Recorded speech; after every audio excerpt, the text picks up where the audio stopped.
CBI కూడా తమ బిడ్డకు న్యాయం చేయలేదంటూ ఆరోపించారు తెనాలికి చెందిన బి ఫార్మసీ విద్యార్థిని ఆయేషా మీరా తల్లిదండ్రులు. ఆయేషా మీరా కేసులో సిబిఐ తాజాగా ఆయేషా తల్లిదండ్రులకు నోటీసులు ఇచ్చింది. ఈ నెల 19న విజయవాడ సిబిఐ కోర్టులో విచారణకు రావాలంటూ నోటీసులు ఇచ్చింది. అయితే సిబిఐ ఇచ్చిన నోటీసులను తిరస్కరించిన ఆయేషా తల్లిదండ్రులు 18 ఏళ్లుగా న్యాయం కోసం పోరాడుతున్నామని, ఇంకా ఎన్నాళ్లు కోర్టుల చుట్టూ తిరగాలంటూ ప్రశ్నించారు.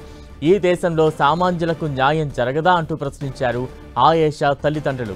ఈ కేసు విషయంలో ప్రభుత్వానికి కూడా బాధ్యత ఉందన్న ఆయేషా తల్లిదండ్రులు CM, deputy CM, home minister, DGP స్పందించాలని కోరారు.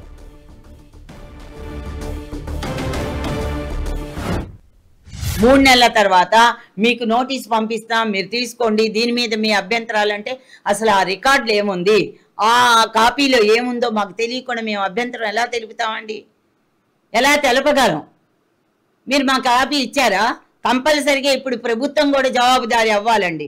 ఎందుకంటే ఈ కేసు ప్రభుత్వం ద్వారా మేము సిబిఐకి వెళ్ళటం జరిగింది కాబట్టి ముఖ్యమంత్రి గారు, డిప్యూటీ సీఎం గారు, హోమ్ మినిస్టరు, డీజీపీ కూడా స్పందించాలి దీని మీద.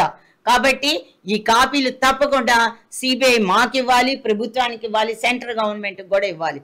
అంతేగాని ఆషామాషగా దులిపేసుకుందాం అనుకుంటే ఊరికి అసలు అయిపోయింది కేసు, ముగిసిపోయింది అన్న తర్వాత 3 నెలల తర్వాత ఎందుకు ఇచ్చారో మాకు అర్థం కావట్లేదు. న్యాయం జరగదు. న్యాయం అనేది సామాన్య మానవుడికి, మధ్య తరగతికి భారతదేశంలో చట్టాలు లేవు. కాబట్టి మీరెవ్వరూ కూడా వాళ్ళని ఆశ్రయించొద్దని కోరుకుంటున్నాను, విజ్ఞప్తి.